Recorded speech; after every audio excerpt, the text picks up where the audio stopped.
माननीय मेजर सुनील पाठक जी, आप सबके एनसीसी ट्रेनर श्री सुनील कुमार जी और यहाँ बैठे हुए एनसीसी के कैडेट्स। अपने मोबाइल स्विच ऑफ कर लीजिए सर, मोबाइल स्विच ऑफ कर लीजिए। हाँ, कुछ देर के लिए मोबाइल्स अगर हम बंद कर लें तो अच्छा रहेगा। स्वामी विवेकानंद की जयंती 12 जनवरी को है और उससे पूर्व काफ़ी दिन से ये कार्यक्रम प्रारंभ होते हैं समर्थ भारत दिवस के रूप में। समर्थ भारत यानी कि एक शक्तिशाली भारत, एक ऐसा भारत जो अपने पैरों पर ना सिर्फ खड़ा है बल्कि दूसरों की भी सहायता करने में पीछे नहीं है। और आज सबकी मेहनत से, सबकी तपस्या से, नागरिकों के बहुत सारे प्रयासों से, नेतृत्व की क्षमताओं से आज देश उस स्थिति में पहुंच रहा है कि हमें एक भारतीय होने पर गर्व की अनुभूति होने लगी है। स्वामी विवेकानंद का जीवन हमारे लिए क्यों इतना महत्वपूर्ण है, क्यों भारत सरकार ने 1985 में स्वामी विवेकानंद के जन्मदिन को 12 जनवरी को राष्ट्रीय युवा दिवस घोषित किया। एनएसएस मनाता है राष्ट्रीय युवा दिवस, आप लोग 12 जनवरी को भी मनाएंगे, कोई ना कोई कार्यक्रम करेंगे, क्योंकि इस देश के घोषित 17-18 हज़ार साल के इतिहास में भगवान श्री राम का काल 17-18 हज़ार साल सामान्यतः माना जाता है।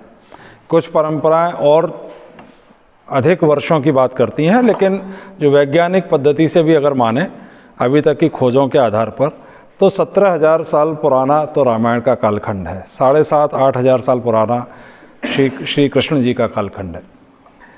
तो इन 18,000 20,000 साल के भारत के इतिहास में से जब भारत सरकार को किसी को युवाओं का प्रतिनिधि चुनने का सौभाग्य प्राप्त हुआ तो राष्ट्रीय युवा दिवस के लिए सबसे प्रभावी नाम सभी विचारकों के मन में आया स्वामी विवेकानंद का। इसलिए युवाओं को स्वामी विवेकानंद को जानने की बहुत आवश्यकता है। पंडित नेहरू ने एक बार कहा था कि हमारी पीढ़ी तो विवेकानंद को बहुत पढ़ती थी और उनसे बहुत अनुप्राणित होती थी। आज पता नहीं आज के युवा उनकी तरफ किस दृष्टि से देखते हैं और कितना उनका अध्ययन करते हैं। स्वामी विवेकानंद, अगर एक नाम आप भारत के इतिहास से पिछले 150 वर्षों से पूर्व 1863 में स्वामी जी का 12 जनवरी को जन्म हुआ था, अगर आप स्वामी जी का नाम इतिहास से भारत के से हटा दें तो आप देखेंगे कि भारत आज जो भारत है वो भारत बनने की संभावना ही न रहती। मैं धीरे धीरे आपको पूरे विषय पर लाऊंगा। आमतौर पर हम लोग एज ह्यूमन बीइंग, मैं ह्यूमन बीइंग कह रहा हूँ इस उम्मीद के साथ कि हम सब ह्यूमन बीइंग बन चुके हैं। एज ह्यूमन बीइंग आमतौर पर मनुष्य को क्या कहा जाता है कि वो एक रैशनल एनिमल है। विज्ञान की दृष्टि में एनिमल से सिर्फ इतना ही डिफरेंस है कि ये रैशनल एनिमल है, यानी कि ये बहुत ज़्यादा खतरनाक एनिमल है, क्योंकि ये रैशनल होकर भी विचार करके भी अपने कार्य करता है। और उसके सारे कार्यों के पीछे आप अपना निरीक्षण कर लें, अपने आसपास के वातावरण का निरीक्षण कर लें, जितने लोगों को भी जानते हैं सब लोग किसी न किसी कामना से, किसी न किसी डिजायर से ही प्रेरित होकर कर्म कर रहे हैं। और वो इसलिए कर रहे हैं कि उन्हें कुछ चाहिए, लेना है, देने वाला भाव नहीं है, कुछ प्राप्त करना है, इसी भाव से कार्य करता है व्यक्ति। और जीवन पर्यंत लोग इसी भाव से कार्य करते हैं कि उन्हें चाहिए चाहिए चाहिए, कुछ अचीव करना है। और एक समय लाखों में से कुछ लोगों के जीवन में ऐसा समय आता है जब ये देख पाते हैं कि वे जो भी प्रयास कर रहे हैं वे सारे बड़े अनित्य हैं, नश्वर हैं और टेम्परेरी हैं। उन्हें लगभग हर दिन कुछ नया अचीव करने की आवश्यकता रहती है। उनके अचीवमेंट्स टिकते ही नहीं हैं, परम संतुष्टि मिलती ही नहीं है। कोई भी व्यक्ति संतुष्ट नहीं है तो वो सोचने को मजबूर होता है व्यक्ति लाखों में से कुछ कि फिर मतलब क्या है मेरे प्रयासों का जो एक दिन नहीं टिकते, तो फिर जीवन का उद्देश्य क्या है, जीवन है क्या, किस लिए है। जब ये गूढ़ प्रश्न उसके मन में उठने लगते हैं, वो देखता है कि बहुत से लोग शरीर भी छोड़ रहे हैं, मृत्यु के भी ग्रास बन रहे हैं, तब उसके मन में प्रश्न उठता है ये जीवन है क्या। लेकिन सबके मन में नहीं उठता। युधिष्ठिर से यक्ष ने महाभारत में जो एक प्रश्न संवाद आता है, यक्ष ने प्रश्न किया धर्मराज युधिष्ठिर से कि इस दुनिया में सबसे ज़्यादा आश्चर्य की बात आपको क्या लगती है। तो युधिष्ठिर का जो जवाब था वो अल्टीमेट था। उन्होंने कहा कि सबसे ज़्यादा आश्चर्य की बात यह है कि व्यक्ति अपने चारों तरफ लोगों को काल कवलित यानी मृत्यु का ग्रास बनते हुए देखता है, लेकिन कभी ये नहीं सोचता है कि वो भी एक दिन इस शरीर को छोड़ेगा, कभी वो भी मृत्यु देवता की वेदी पर बलि चढ़ेगा। इससे बड़ा आश्चर्य कोई नहीं है। तो लाखों में से कुछ लोग, उनकी आंखें खुलती हैं, उन्हें लगता है कि ये जीवन अंततः समाप्ति की ओर जाता ही है। सारे अचीवमेंट्स भी एक दिन यूं गायब हो जाते हैं कि उनका कोई मूल्य नहीं रह जाता, क्योंकि अचीवमेंट्स करने वाला व्यक्ति देह सहित समाप्त हो जाता है। तो जब कुछ लोगों के मन में ये विचार आता है, तब कहते हैं कि वो रैशनल एनिमल से ह्यूमन बीइंग बना, तब ह्यूमन बीइंग का जन्म होता है।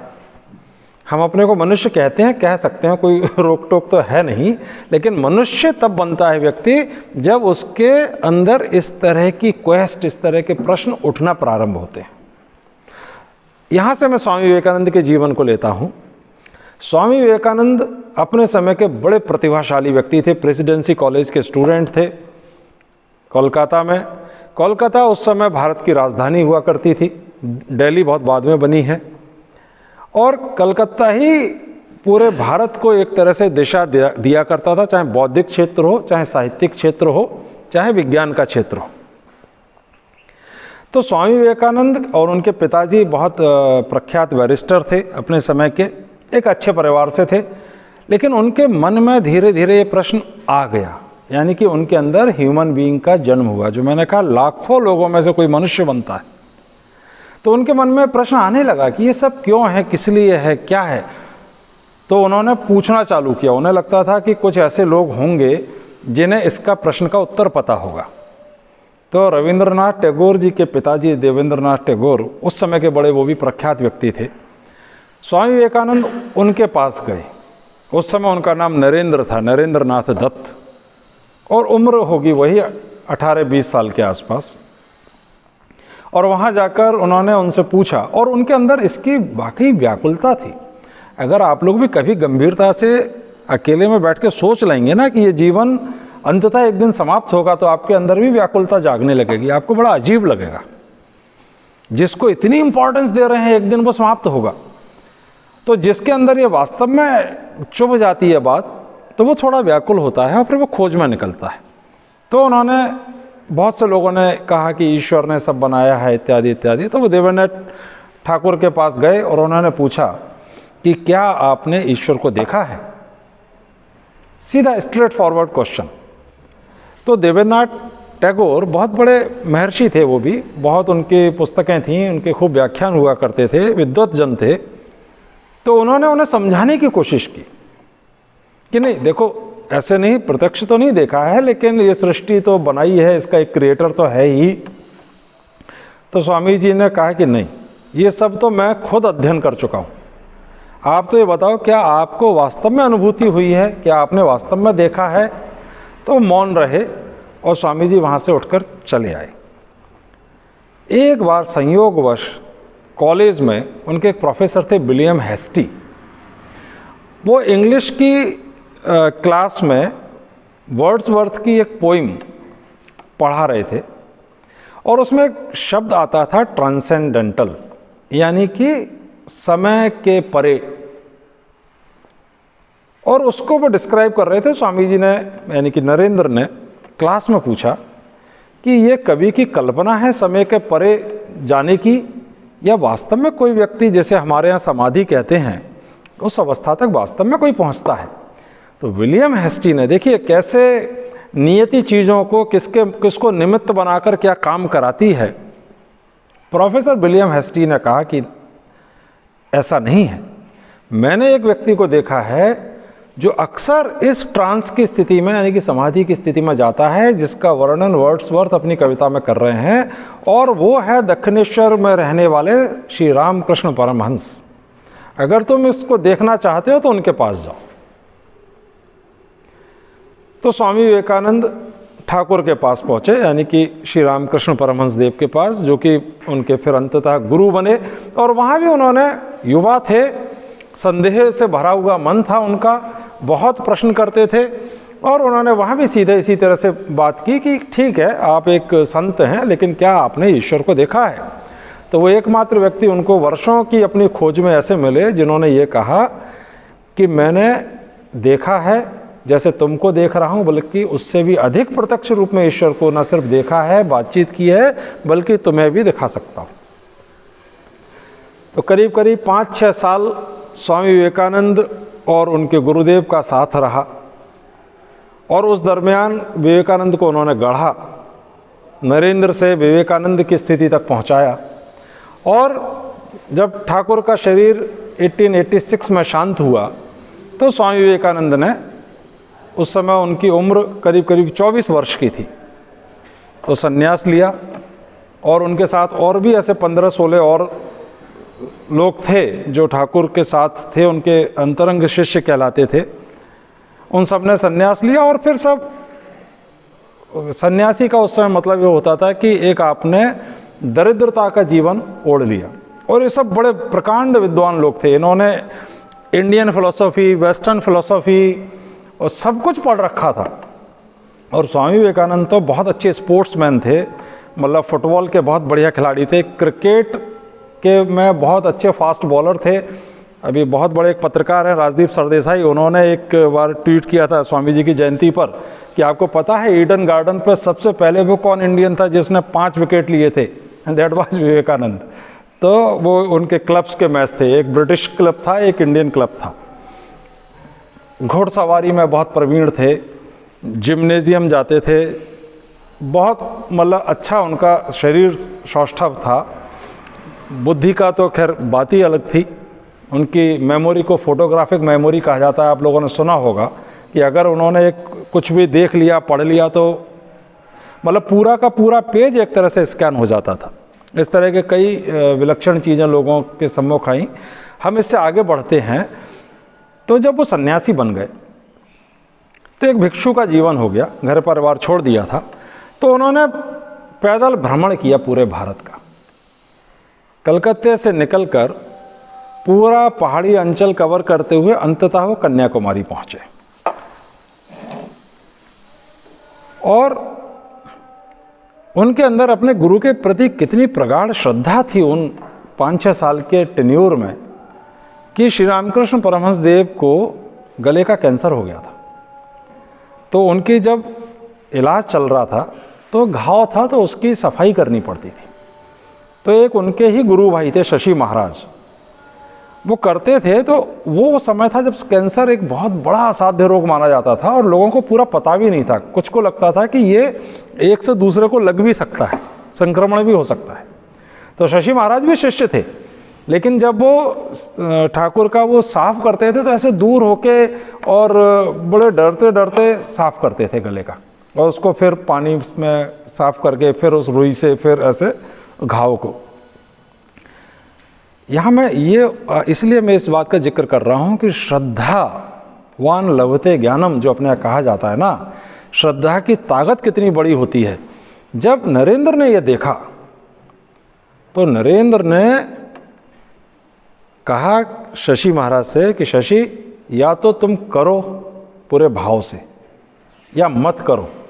और उन्होंने वो जो पस का जो पानी था ना, वो उठाकर उन्होंने पी लिया। We can not imagine this. बोला श्रद्धा का, समर्पण का ये स्तर उनके भीतर था। तो वो विवेकानंद जब वहाँ से सन्यासी के रूप में निकलते हैं तो ऐसे कितने प्रसंग हैं कि 4-4 दिन खाना नहीं खाया है, मिला ही नहीं है, और फिर वो रोटियां रख लेते थे, उन्हें गला गला के पानी में खाते थे। आज जिस विवेकानंद के नाम पर राष्ट्रीय युवा दिवस है, उनके जीवन का संघर्ष देखें। भारत के हर महापुरुष का आप देखें, श्री राम का जीवन उठा लें, हम लोगों का जीवन संघर्ष बहुत छोटा है। श्री कृष्ण का जीवन उठा लें, उनका जीवन संघर्ष हम लोगों के जीवन संघर्ष से बहुत छोटा है। विवेकानंद का जीवन उठा लें, बहुत विराट संघर्ष है। कभी गरीबों के यहाँ, कभी पेड़ के नीचे, कभी राजाओं के यहाँ भी सत्कार हो रहा है। इस तरह से उनका पूरा भ्रमण काल चला। तो बड़े बड़े लोग, कभी लोकमान्य तिलक उन्हें अपने घर ले जाते हैं, तब उन्हें कोई नहीं जानता था कि ये विवेकानंद हैं, मतलब जो आज हम जानते हैं विश्वविख्यात विवेकानंद को। तब तो वे एक अननोन मॉन्क थे, एक अज्ञात सन्यासी थे, जो यहाँ कहीं अभी हमको भी कोई दिख जाए तो हम उसको क्या महत्व देंगे। हाँ, उनके चेहरे पर जो तेज था उससे कुछ लोग बहुत प्रभावित होते थे और उनको अपने यहाँ ठहराते भी थे। इस तरह ये उनका बड़ा लंबा, करीब 3-4 साल का ये भ्रमण रहा। इसमें कुछ प्रसंग मैं लूँगा जिससे आपको समझ में आएगा कि कैसे व्यक्तित्व और क्या क्या चीज़ें होती गईं जब वो खेतड़ी के राजा, उनके बाद जो शिष्य बन गए, उनके महल में उनको ठहराया गया। अभी वो युवा विवेकानंद ही हैं, अभी अमेरिका जाकर विश्व प्रसिद्ध विवेकानंद नहीं बने। तो वहाँ जैसे राजे रजवाड़ों का रहता है परंपरा कि किसी का स्वागत सत्कार करना है तो नृत्य इत्यादि का व्यवस्था होती है। तो राजस्थान में उन्होंने वहाँ की जो कोई अच्छी नृत्यांगना थीं उनको बुलाया था।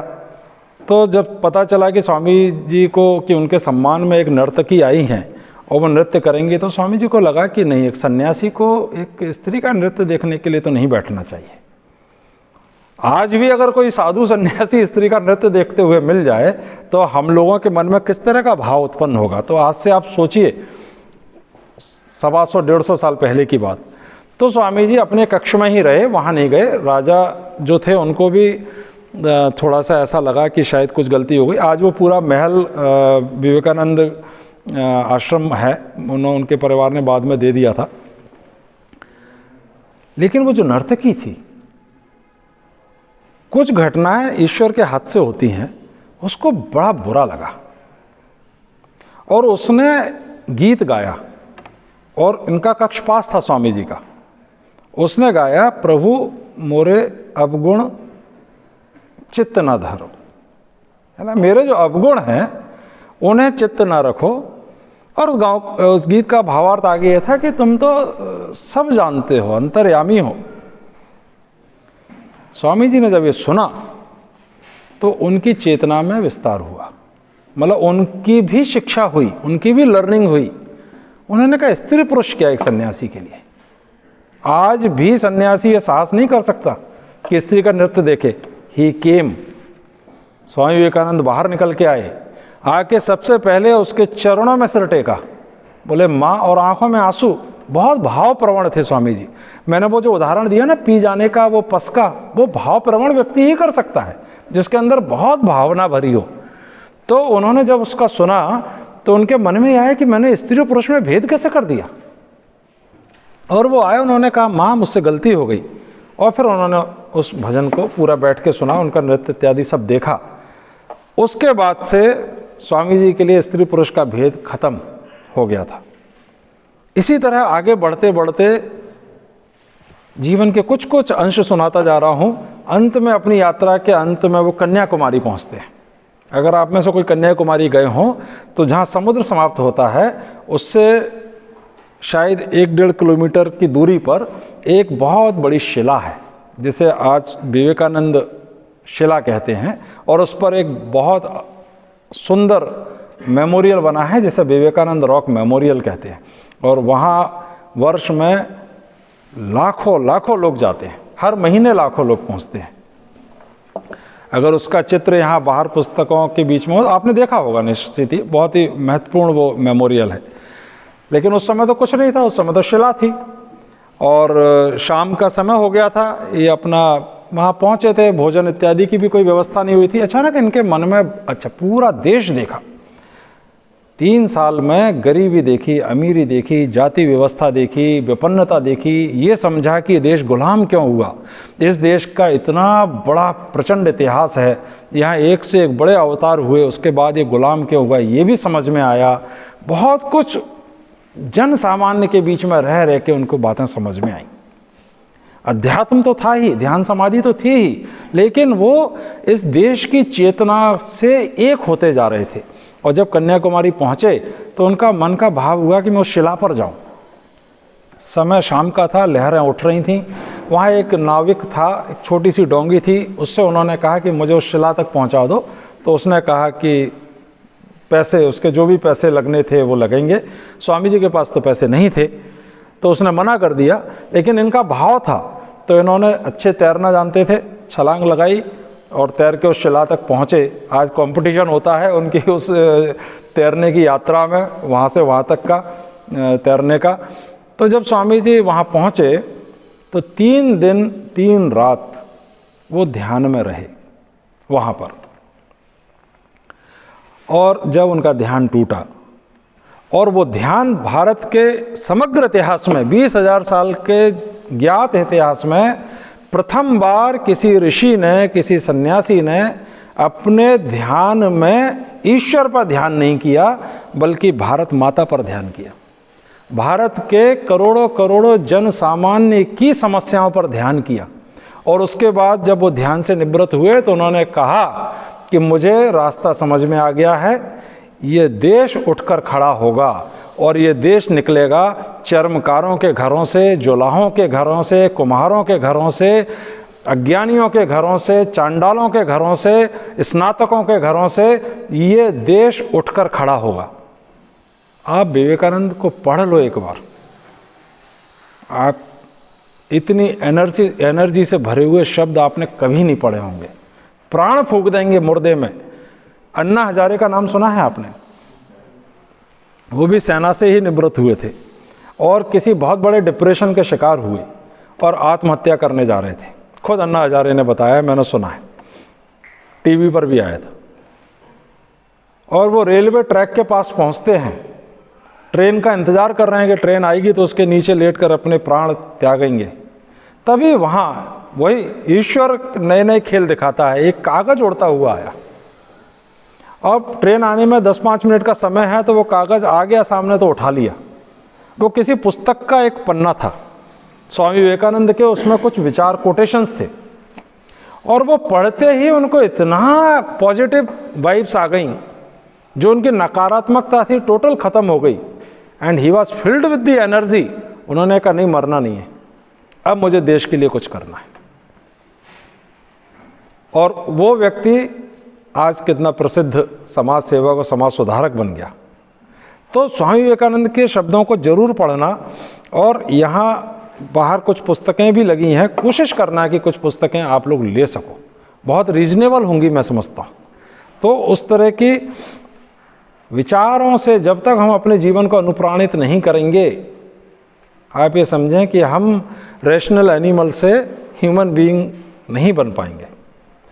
अब वहीं कुछ लोगों ने जो इतने समय से 3 साल से स्वामी जी को जान रहे थे, वो देख रहे थे कि ये तो विलक्षण प्रतिभा है, और तभी ये समाचार आने लगे कि अमेरिका में वर्ल्ड पार्लियामेंट ऑफ रिलीजन्स हो रही है, जिसमें पूरी दुनिया के बड़े बड़े धर्मज्ञ आएंगे। तो लोगों ने कहा कि स्वामी जी आपको जरूर जाना चाहिए, आप नहीं होंगे तो उस धर्म सम्मेलन का मतलब क्या। और स्वामी जी को कोई जानता नहीं है, कुछ लोग जानते हैं। मद्रास में कुछ नवयुवकों का दल उनसे जुड़ गया था, 10-15 बहुत अच्छे आप जैसे ही युवा जुड़ गए थे, आला सिंगा, पेरूमल इत्यादि। उन लोगों ने पैसे कलेक्ट किए घर घर जाके टिकट के लिए, और उसी समय कोई तूफान इत्यादि आया, वो सारा पैसा स्वामी जी ने जो पीड़ित थे वहाँ बांट दिया। भाव प्रवण थे। लोगों ने कहा हमने इतनी मुश्किल से इकट्ठा किया है। स्वामी जी ने कहा कोई बात नहीं, अगर उसकी इच्छा होगी तो सब कुछ अपने आप होगा। जब खेतड़ी महाराज को पता चला, खेतड़ी नरेश को, तो उन्होंने उसकी व्यवस्था की फिर। और कॉन्फिडेंस, आत्मविश्वास इतना था कि स्वामी जी ने ये कहा था कि वो वर्ल्ड पार्लियामेंट ऑफ रिलीजन्स जो हो रही है वो इसके लिए हो रही है। और विद दिस कॉन्फिडेंस वो शिप से अमेरिका जाते हैं। उस समय लंबी यात्रा शिप की आज भी लंबी यात्रा ही होती है, 2-3 महीने की वो यात्रा थी। अब आप देखें कि विवेकानंद ने इस देश को, राष्ट्र को कैसे शेप दी। उस यात्रा में उनके साथ एक सह यात्री पैसेंजर थे, जमशेद जी टाटा। आप टाटा की वेबसाइट पर जाकर वो चीज़ देख सकते हैं, उन्होंने भी बड़े गर्व से उसको रेखांकित किया है। वहाँ जमशेद जी टाटा उस समय के बड़े बिजनेसमैन थे भारत के, और वो अमेरिका जा रहे थे रॉ मटेरियल्स के लिए, स्टील के रॉ मटेरियल के लिए। स्टील का कुछ उनका यहाँ प्लांट था या लगा रहे थे, और स्वामी विवेकानंद से उनका संवाद होता रहता है, दोनों एक दूसरे से मित्र बन गए उस यात्रा में। तो स्वामी विवेकानंद ने उनसे कहा कि आप सिर्फ रॉ मटेरियल मत लाइए, आप टेक्नोलॉजी लेकर आइए। अगर आपको देश को विकसित करना है तो उसको बनाने की टेक्नोलॉजी वहाँ से खरीदिए। साथ ही उन्होंने कहा कि एक ऐसा इंस्टीट्यूट बनाइए इस देश में जिसमें साइंस के क्षेत्र में रिसर्च करें इंडियंस, और साथ ही हमारी आध्यात्मिक परंपराओं को भी उसमें समाविष्ट किया जाए। आज जो Indian institute of science Bangalore है, जो भारत का नंबर 1 प्रीमियर साइंस इंस्टीट्यूशन है और विश्व के टॉप 10 इंस्टीट्यूशंस में आता है, उसकी नींव पड़ी वहाँ। और जमशेद जी टाटा ने बाद में, जब इसके 3-4 वर्ष बाद, जब स्वामी जी विश्व प्रसिद्ध होकर वापस आ गए थे भारत, तब स्वामी जी को पत्र लिखकर निवेदन किया कि उसके लिए मैंने इतने लाख रुपए की व्यवस्था कर दी है, जो आपका विज़न था, और मुझे वो बहुत योग्य लगता है विज़न, और मैं चाहता हूं कि आप उसका नेतृत्व करें। लेकिन स्वामी जी मात्र 39 वर्ष की आयु में शरीर छोड़ गए थे, 39 ईयर्स में। आप सोचें कि युवा होने का इससे बड़ा प्रामाणिक व्यक्तित्व दूसरा नहीं, जिसने बहुत छोटे से समय में पूरी दुनिया को हिला दिया था। उनके इस प्रस्ताव को भारत सरकार, जो ब्रिटिश गवर्नमेंट थी उस समय, टाटा के उस प्रस्ताव को स्वीकार नहीं किया। उन्होंने कहा कि भारतीय और वैज्ञानिक रिसर्च, ये लोग उतने कॉम्पिटेंट नहीं हैं। स्वामी विवेकानंद की एक शिष्या थी, सिस्टर निवेदिता, आपने नाम सुना होगा, भगनी निवेदिता। वो बेसिकली वो ब्रिटेन से ही थी, आयरिश थी, मार्गरेट नोबेल उनका नाम था, लेकिन स्वामी जी के साथ वो भारत आ गई थी। स्वामी जी के देह छोड़ने के बाद भी सिस्टर निवेदिता ने जमशेद जी टाटा का पूरा सहयोग किया, और ब्रिटेन में बड़े बड़े नोबेल लॉरेट्स, नोबेल प्राइज़ प्राप्त वैज्ञानिकों, वहाँ के लेखकों, इन सब के साथ इतनी ज़बरदस्त लॉबिंग की कि ब्रिटिश गवर्नमेंट ने अंततः इंडियन इंस्टीट्यूट ऑफ साइंस को स्थापना करने की अनुमति दी, और ये भारत आज़ाद हो गया है। उसके कुछ वर्षों बाद भारत सरकार को टाटा ने सौंप दिया। तो स्वामी विवेकानंद का आप कंट्रीब्यूशन देखते चले, कहाँ कहाँ प्रेरणा के बीज उन्होंने रोपित किए, और उनका दृष्टिकोण कितना विहंगम था। थे सन्यासी, लेकिन दृष्टि इसलिए क्योंकि वे एक पढ़े लिखे सन्यासी थे। वे भारत की पीड़ाओं को खुद भोग चुके थे, हर चीज़ का दंश उन्होंने भोगा था। उन्होंने सारे कष्ट खुद देख लिए थे अपने उस परिव्राजक काल में, जब वो पैदल भ्रमण करते थे। कभी व्यवस्था हुई तो ट्रेन से भी चले, कभी पैदल ही चले, कभी बेहोश होकर भी गिर पड़े। अल्मोड़ा में वो स्थान है जहाँ वो आज वहाँ स्मारक बन गया है, जहाँ वो बेहोश हो गए थे, बिल्कुल जीवन का अवसान जैसा आ गया था। तो वहाँ एक मुस्लिम परिवार था, उसने उनको जल इत्यादि दे के उनकी चेतना वापस लाई थी। वो आज भी वो परिवार है, वहाँ पर मौजूद है। फिर वर्ल्ड पार्लियामेंट ऑफ रिलीजन्स पहुँचे अमेरिका। वहाँ हार्वर्ड यूनिवर्सिटी के एक प्रोफेसर थे, क्योंकि वहाँ एक नियम था कि आप इनवाइटेड तो गेस्ट हैं नहीं। जैसे यहाँ मुझे बुलाया है सर ने, अभी कोई और व्यक्ति आ जाए कि मुझे भी लेक्चर देना है, तो कैसे होगा, है ना। तो वहाँ तो सारे दुनिया के बड़े बड़े देशों के और सभी देशों के जो दिग्गज स्थापित मठाधीश थे, वो सब आमंत्रित थे। विवेकानंद तो एक परिव्राजक सन्यासी थे। तो वहाँ 1-2 महीने पहले पहुँच गए थे वो, समय से पूर्व। तो उस समय उनके बहुत वहाँ भी लोग संपर्क में आए, जैसे भारत में आए। तो उनमें से हार्वर्ड यूनिवर्सिटी के प्रोफेसर थे, उन्होंने कहा कि उस धर्म सभा के जो अध्यक्ष हैं वो मेरे मित्र हैं, मैं आपका इंट्रोडक्शन उनको लिख कर दे देता हूँ। तो उन्होंने लिखा कि ये व्यक्ति जिसका मैं इंट्रोडक्शन आपको लिख के भेज रहा हूँ, ये हमारी सारी यूनिवर्सिटीज़ के सारे प्रोफेसर्स को इकट्ठा कर लो, उससे भी ज़्यादा अधिक विद्वता है इनकी। इनसे ये पूछना, इनसे इनका परिचय पूछना, सूर्य से परिचय पूछना है।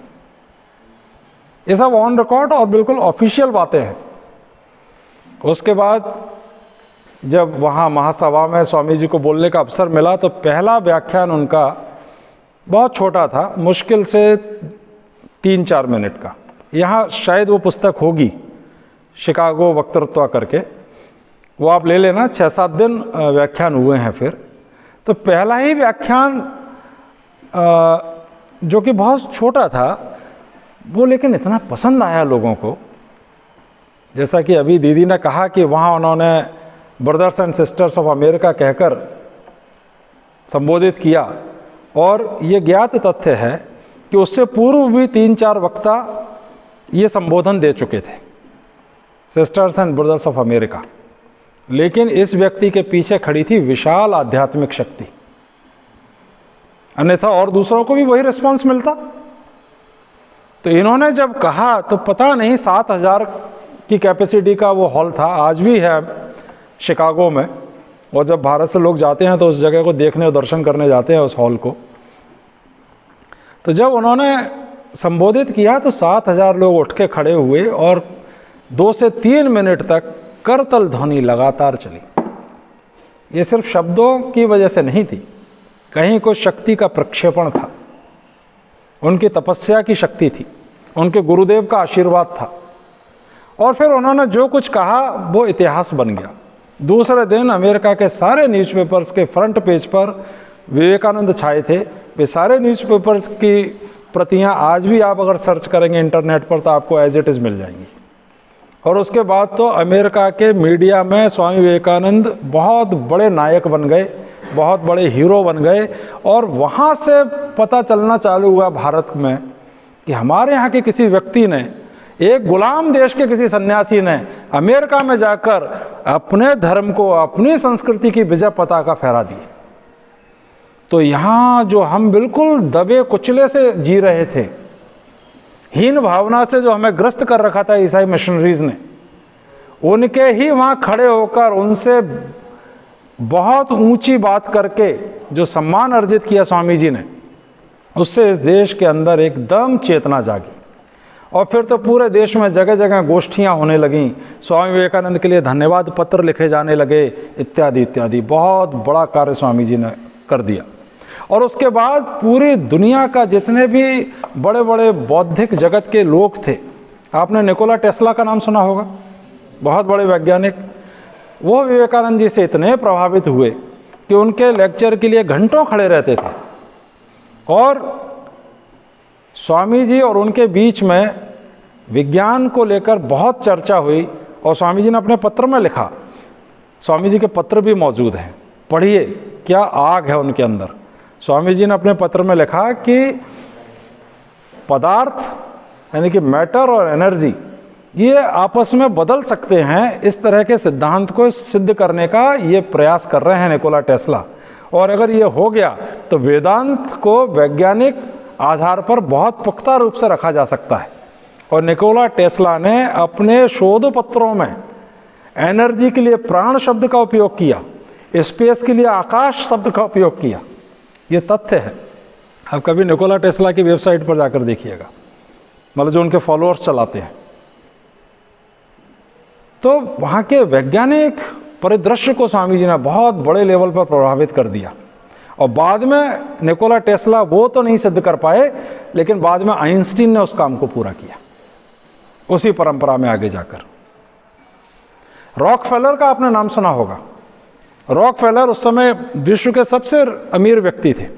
आज भारत में रॉकफेलर की बहुत चैरिटी की एनजीओस चलते हैं, लेकिन उस समय रॉकफेलर चैरिटी वगैरह में विश्वास नहीं रखते थे।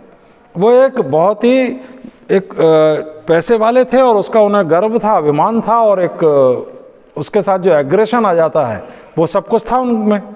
लेकिन उनकी एक मित्र थी एम्मा काल्वे, जो स्वामी जी से बहुत प्रभावित थी और स्वामी जी ने उनके ऊपर बड़ी विशेष कृपा की थी। वो बहुत अवसाद में थी और स्वामी जी से जब मिली थी तो स्वामी जी ने बहुत कुछ उनको सेकंड्स में उनके डिप्रेशन को अपनी उपस्थिति भर से दूर किया था।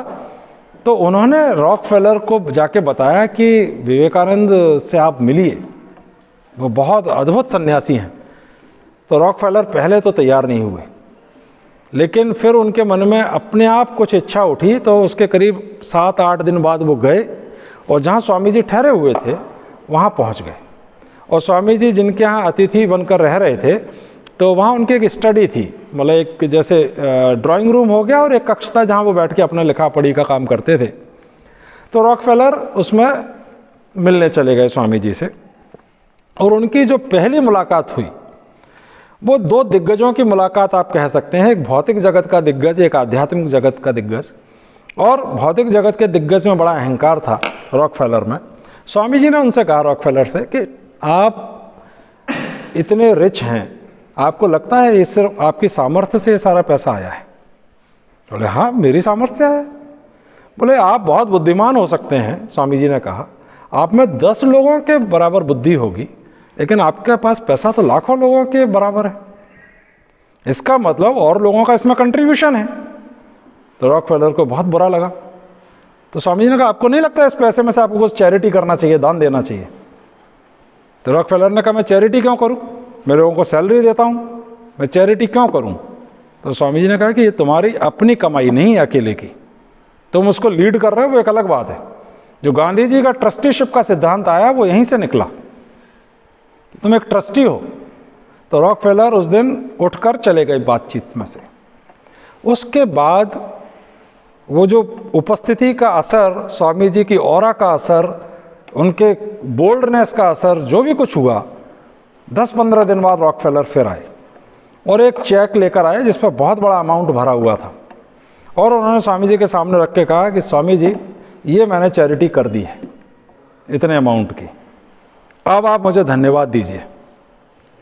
स्वामी जी क्या उम्र थी, वही 32 साल के आसपास की एज, कॉन्फिडेंस लेवल ये। स्वामी जी कहते हैं कि नहीं, I want thank you, you should thank me, तुम मुझे धन्यवाद दो कि मैंने तुम्हें चैरिटी करने का अवसर प्रदान किया। स्वामी जी ये कहते थे कि अगर किसी दरिद्र की सेवा करने का मौका मिल जाए ना, तो उसको धन्यवाद देना, दरिद्र को, कि उसने तुम्हें अवसर दिया कि तुम एक शुभ कर्म कर पाए, अन्यथा तुम कहां से शुभ कर्म करोगे। अप्रोच ही अलग थी, मतलब अहंकार का टोटल विलोपन। हम 100 रुपए की चैरिटी करते हैं और ऐसा सीना फुलाकर घूमते हैं कि आज तो हम दान कराए। अरे दान कराए, एक शुभ कर्म करने का तुम्हें अवसर मिला, यू शुड बी थैंकफुल। और उनका जो प्रिंसिपल था, शिव भावे जीव सेवा, हर व्यक्ति के अंदर वो एक ही ईश्वर निवास करता है, और उसकी जब सेवा कर रहे हो तो ईश्वर देख के करो कि मैं ईश्वर की सेवा कर रहा हूं। तो भी ईश्वर की सेवा करके धन्यवाद कौन किसको देगा? ईश्वर को ही देगा ना, कि उसने अवसर दिया आपको सेवा करने का। तो बड़ी सोच स्वामी जी ने इस देश के सामने रखी और उससे लोग बहुत प्रभावित भी हुए। फिर उसके बाद 3-4 साल पूर्ण होने के बाद वहाँ बहुत बड़ा कार्य स्वामी जी ने खड़ा किया अमेरिका में। ब्रिटेन भी गए, वहाँ की चर्चों में उनके लेक्चर हुए। चर्चों में बैठकर उन्होंने कहा कि तुम जो ईसाई मिशनरीज हमारे देश में भेजते हो ये बहुत गलत है।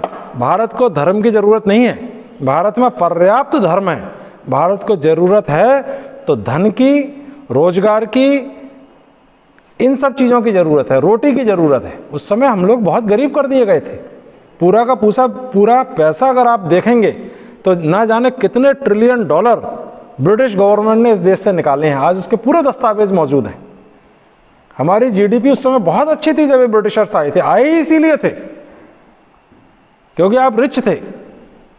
आज पाकिस्तान पर कोई कब्जा करने नहीं जाएगा, जो रिच होता है उसी को तो आदमी लूटने आता है। तो इस तरह के बहुत सारे प्रकरण रहे। और इधर स्वामी जी के लेक्चर्स भारत में, ईश्वर की कृपा से उनको एक शॉर्ट हैंड वाले ऐसे भक्त मिल गए, गुडविन, जे गुडविन, उन्होंने अपनी नौकरी इत्यादि छोड़ के स्वामी जी के साथ हो गए। जो वो लेक्चर देते थे वो पूरा शॉर्ट हैंड में, इसलिए आज स्वामी जी के पूरे लेक्चर्स अवेलेबल हैं, अमेरिका के, ब्रिटेन के, भारत में दिए हुए, और वो लेक्चर्स बुक्स के रूप में छपते गए और भारत में क्रांतिकारियों ने उनको पढ़ा तो एक भारत में क्रांति का सूत्रपात हुआ। क्योंकि स्वामी जी स्वतंत्रता पर जोर देते थे। वो कहते थे मनुष्य बद्ध नहीं रह सकता, मनुष्य को गुलाम नहीं बनाया जा सकता, स्वतंत्रता ही परम लक्ष्य है। और इतने प्रभावी, इतने ओज और तेजपूर्ण ढंग से कहते थे। फिर जब वो भारत लौटे हैं और कोलंबो से लेकर अल्मोड़ा तक जो उन्होंने जनता को स्पीच दी है, बड़े बड़े सम्मेलन हुए, उसमें पब्लिक मीटिंग्स हुई और जो स्वामी जी ने भाषण दिए हैं वो इस देश की आज़ादी की नींव बने। महात्मा गांधी, उस समय महात्मा गांधी नहीं हुए थे, लेकिन भारत की आज़ादी के आंदोलन में जुट गए थे, बड़ा नाम तो था उनका। जब उन्हें पता चला कि स्वामी विवेकानंद कलकत्ता में हैं बाद में लौटने के बाद, तो गांधी जी लिखते हैं अपनी ऑटोबायोग्राफी में, जो उनके सत्य के प्रयोग है, कि जब मुझे पता चला कि विवेकानंद कोलकाता में हैं, बेलूर मठ जो आज हेडक्वार्टर है रामकृष्ण मठ मिशन का, तो गांधी जी इतने भाव में आ गए कि पैदल ही मीलों चल के बेलूर मठ गए। लेकिन उस समय स्वामी जी अस्वस्थ थे और वहाँ से उनको किसी दूसरे स्थान पर ले जाया गया था स्वास्थ्य लाभ के लिए। तो स्वामी जी के साथ सीधे दर्शन गांधी जी को नहीं मिल पाए। हाँ, सिस्टर निवेदिता से जरूर उनकी मुलाकात हुई और गांधी जी ने लिखा है कि सिस्टर निवेदिता जैसे कि अग्निशिखा, भारत के क्रांतिकारी आंदोलन को जितनी मदद सिस्टर निवेदिता ने की, आप पढ़ना। जितने उस समय के बड़े बड़े क्रांतिकारी हुए, बारिन घोष, सूर्यकांत, मास्टर सूर्यकांत, श्री अरविंद घोष, इन सब के पीछे सिस्टर निवेदिता बहुत बड़ी ताकत थी और बड़े क्रांतिकारी आंदोलन का सूत्रपात हुआ। नेताजी सुभाष चंद्र बोस कहते थे कि अगर आज विवेकानंद जिंदा होते, विवेकानंद 1897 में वापस भारत लौट कर आए, 1893 में अमेरिका गए थे। 4 साल अमेरिका और यूरोप और इंग्लैंड में बिताने के बाद जब वो वापस लौटे थे, उस समय नेताजी का जन्म हुआ था 1897 में, और 1902 में स्वामी विवेकानंद का शरीर चला गया था, यानी कि 39 की एज में। और नेताजी ने उनको पढ़ा और नेताजी सुभाष चंद्र बोस ने कहा कि अगर आज विवेकानंद जीवित होते तो मैं उनके चरणों में होता। उनके पूरे व्यक्तित्व को, नेताजी के पत्र पढ़ो आप। हम दरअसल युवा काल में बड़े बड़े नायकों को पढ़ते नहीं अपने देश के। नेताजी के पत्र पढ़ लो तो आपके अंदर आग पैदा हो जाएगी। सारे उपलब्ध हैं, पुस्तकों के रूप में सब उपलब्ध हैं। उसमें देखो उन्होंने विवेकानंद के बारे में क्या नहीं लिखा है। रविन्द्रनाथ टैगोर कहते थे कि अगर आपको भारत को जानना है तो सिर्फ विवेकानंद को पढ़ लो, क्योंकि विवेकानंद में सब कुछ पॉजिटिव है, नेगेटिव कुछ भी नहीं। सारी महान विभूतियां इस देश की, सारे क्रांतिकारी, आज इस देश की आज़ादी का श्रेय हम बहुत लोगों को देते हैं, लेकिन सबसे महत्वपूर्ण योगदान अगर किसी का रहा तो नेताजी सुभाष चंद्र बोस का रहा। मैं इम्फाल में मोइरांग होकर आया हूँ।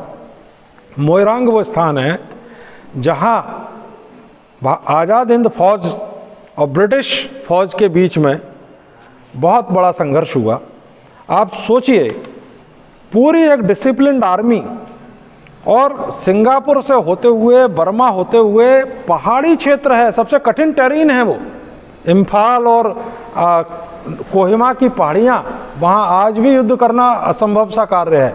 उन सब को पार करते हुए आज़ाद हिंद फौज ने प्रवेश किया और उसके बाद भारत जो ब्रिटिश इंडियन आर्मी थी उसके साथ संघर्ष हुआ और उसमें 26,000 आज़ाद हिंद फौज के सैनिक शहीद हुए। तत्पश्चात भारत की नौसेना ने विद्रोह किया था 46 में, और उस विद्रोह की जड़ थी ये आज़ाद हिंद फौज के सैनिकों पर लाल किले में चल रहे मुकदमे, क्योंकि ये भी भारतीय सेना के ही पूर्व सैनिक थे जो कि आज़ाद हिंद फौज में शामिल हो गए थे। उस समय ब्रिटेन के प्रधानमंत्री थे क्लीमेंट एटली, जब उनसे ये पूछा गया कि भारत को आज़ादी आपने क्यों दी, तो उन्होंने कहा कि नेताजी सुभाष चंद्र बोस की आज़ाद हिंद फौज ने हमारी जो ब्रिटिश आर्मी थी, इंडियन आर्मी, उनके अंदर देशभक्ति की लहर जगा दी है और उसकी परिणति नेवी की म्यूटनी में हो गई है। नौसेना का जो विद्रोह हुआ उसके रूप में अब हम किसके भरोसे इस देश को काबू में रख पाएंगे? सेना के द्वारा ही तो इस देश को कब्जा किया हुआ था। तो वो नेताजी सुभाष चंद्र बोस किससे इंस्पायर्ड थे? विवेकानंद से। तो यूथ होने के नाते मेरा आप सबसे बार बार पुरजोर आग्रह है कि स्वामी विवेकानंद को पढ़ो। छोटी छोटी पुस्तकें उनके कोटेशंस की, आप वो पढ़ डालो। वो कहते थे कि आगामी 50 सालों के लिए, और मुझे लगता है वो बात अभी आगामी 100 साल के लिए भी लागू होगी। उन्होंने कहा कि आगामी 50 सालों के लिए सारे देवी देवताओं को उठाकर एक तरफ रख दो और सिर्फ भारत माता की पूजा करो। कोई कह सकता है, कोई साधु संत कह सकता है आज की डेट में भी इतनी बड़ी बात? वो बहुत बोल्ड थे, बहुत ही प्रैक्टिकल थे, उनकी सोच अपने समय से बहुत आगे थी। जब 1902 में उनका निधन हुआ, उस समय उनके निधन के उपरांत एक शोक सभा का आयोजन हुआ। उसमें वहाँ के 2 चीफ जस्टिस, हाई कोर्ट के जस्टिस, उनको आमंत्रित किया गया और वे भारतीय थे लेकिन थे अंग्रेजों के नौकर। और उनके हिंदू धर्म की अवधारणा क्या थी? जातिवाद वाली। स्वामी विवेकानंद तो जातिवाद के बहुत बहुत विरोधी थे। तो जब उनको बुलाया तो उन्होंने ये कहकर आने से मना कर दिया शोक सभा में। उन्होंने कहा कि अगर आज हिंदू राजा का राज होता तो स्वामी विवेकानंद को फांसी दे दी जाती, क्योंकि उन्होंने इतनी क्रांतिकारी बातें की, इतने धर्म में सुधार किए, और उसकी परिणति ये है कि आज हमारे धर्म में जो संकीर्णता थी वो लगभग खत्म हो गई।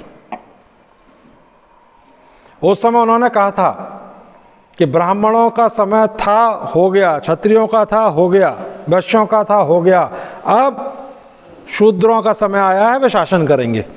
जब भारत गुलाम था, आज़ाद भी नहीं हुआ था, तब विवेकानंद का ये कथन था। उन्होंने आज़ादी के ठीक 50 साल पहले 1897 में उनसे किसी पत्रकार ने पूछा कि देश की आज़ादी कब होगी, कैसे होगी? तो स्वामी जी ने कहा था देश तो कल आज़ाद हो जाए, लेकिन इसे संभालने वाला कौन है? और देश की आज़ादी 50 वर्ष बाद हो जाएगी, और एग्जैक्टली 50 वर्ष बाद हुई। 1897 से 1947 आप काउंट कर लीजिए। और ये सारी चीज़ें ऑन रिकॉर्ड हैं, दस्तावेज के रूप में मौजूद हैं। तो मेरा आप सब तो एनसीसी के कैडेट हैं। मैं मानता हूं कि उन लाखों लोगों में से कुछ मुट्ठी भर लोग आप हैं जिन्होंने कुछ अलग हटके सोचा है। नहीं तो एनसीसी में कितने लोग आते हैं, और इससे आपका व्यक्तित्व निर्मित होगा। आपके अंदर राष्ट्रभक्ति तो निश्चित ही है जब आप एनसीसी में हैं। तो आप सब जरूर स्वामी विवेकानंद को पढ़ें, एक पुस्तक जरूर आज लेकर जाएं। आज पैसे नहीं हो तो मैं सर से आग्रह करूंगा, मैं समझता हूं 20-25 रुपए में आपको पुस्तक मिल जाएगी। सस्ता साहित्य इसलिए रहता है कि हर युवा उसको ले सके, और आप अपने व्यक्तित्व को गढ़ पाएंगे। जिसकी शिक्षाओं से नेताजी सुभाष चंद्र बोस का गठन हो गया, जिसकी शिक्षाओं से आज के प्रधानमंत्री नरेंद्र मोदी जी का गठन हो गया, जिनकी शिक्षाओं से across the line, across the party Indira Gandhi के व्यक्तित्व का गठन हुआ, क्या हमारा व्यक्तित्व नहीं गठित होगा? बड़े से बड़े व्यक्ति का आप जीवन उठा के देख लें, आफ्टर स्वामी विवेकानंद, सबके जड़ में आपको विवेकानंद ही मिलेंगे। और आज भी देश में जितने बड़े निस्वार्थ कार्य चल रहे हैं, वहाँ भी आप जब खोजने जाएंगे तो आपको पता चलेगा कि यहाँ का व्यक्ति भी कहीं ना कहीं, कभी ना कभी विवेकानंद से अनुप्राणित हुआ है। तो बस इस बात के साथ मैं अपनी बात समाप्त करूंगा, इस आशा और उम्मीद के साथ कि आप लोग इसको एक रस्मी कार्यक्रम ना रहने देकर इसको वास्तव में अपने जीवन में धारण करने की कोशिश करेंगे। स्वामी विवेकानंद क्यों इस देश के यूथ आइकॉन हैं, राष्ट्रीय युवा दिवस क्यों विवेकानंद के नाम पर है, ये जानने के लिए विवेकानंद के लेक्चर्स को जरूर पढ़ेंगे। बहुत बहुत धन्यवाद। Thank you very much.